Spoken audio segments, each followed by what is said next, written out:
This is the story of a young couple who, on their honeymoon, decided to buy a boatyard.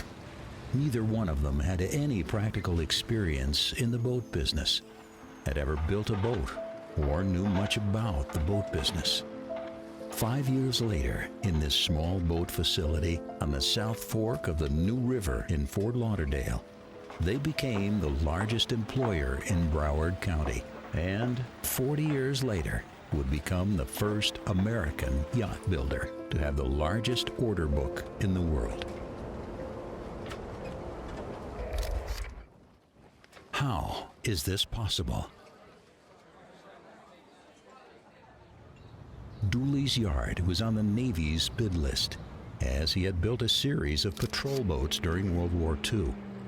After 2 horrible back-to-back hurricanes, he sold the yard.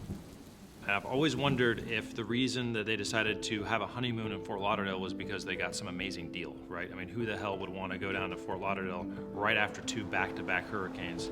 And I always found that just a really, really neat bit of our family's history, was that it started as a honeymoon, this sort of like connecting point between 2 people. And there's no doubt that that decision changed not only our lives and our kids' lives, but also the people of Fort Lauderdale and the people of Broward County. Shortly after the young couple bought the yard, which was mainly doing repairs at the time, a bid went out for the construction of 12 wood minesweepers. If there was one thing that Frank Denison could have been ultimately known for, was the fact that he was described as a production genius.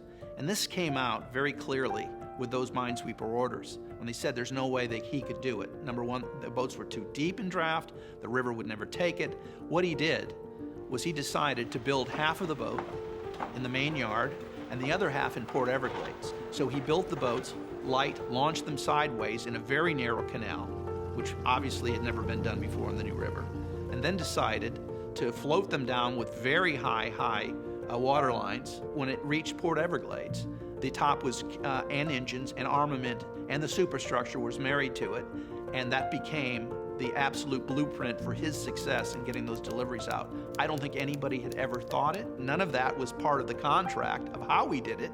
It was just that he needed to get it done. But they didn't get into the boat business to build minesweepers, as yachts were their passion. In the middle of the minesweeper program, John Wells, America's preeminent naval architect, came to the yard with plans for a 96-foot motor yacht for one of the country's wealthiest businessmen. This would be the largest yacht built in the U.S. since World War II, and was an outrageous and beautiful yacht. You know, it's interesting when we talk about the history of the boat business and families that have been involved in the boat business, and maybe it was more a fraternity than it was an industry. Your father was the iconic boat builder. You know, there was director, there was your dad, there was Henry Berger. These were one-man, sole proprietorships, and it was their way or the highway. There was people that took risk. Your mom and dad took the risk at the end of the day, I guarantee you. And the same thing that goes there when you look generationally as you guys developed new boats and new sales techniques for the market to copy at the end of the day. And we did, God bless you. We did copy a lot of the things you did. Well, I think the European builders back then were jealous of the success that Broward Marine was having. I can remember talking to Paolo Vitelli, who's the CEO of Azabeth Manetti, and he told me that as a young man just getting into boat building, his dream, his fantasy, was to build more and larger yachts than Broward Marine. That was his goal in life.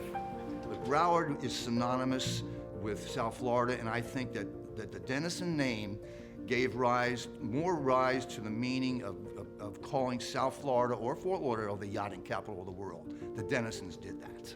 Frank and Gertrude's major contribution to the industry, in my mind, are all of the individual companies that have started as a result of what they did.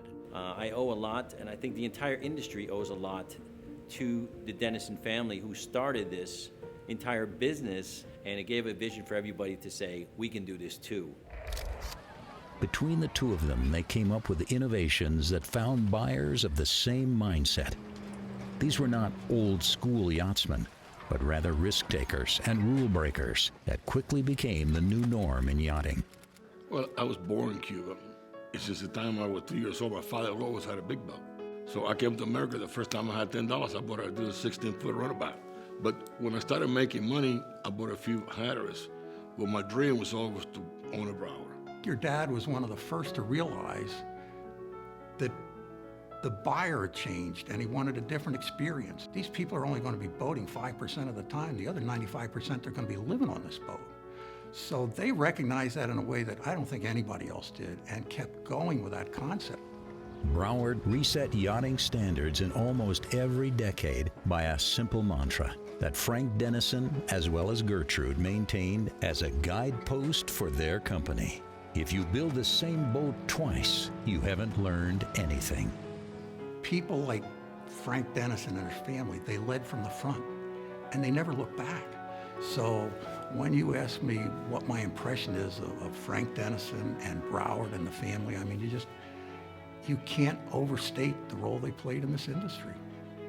When I think of my grandparents and them being honored, I can't help but think of what would they think, what would they be feeling, and I know that there would be a lot of gratitude, and I know that they would very much also point to the people that made these boats, right? The amount of jobs and families that were behind the effort to make this happen, to overcome the hard things, to create yachts in good economies and bad economies.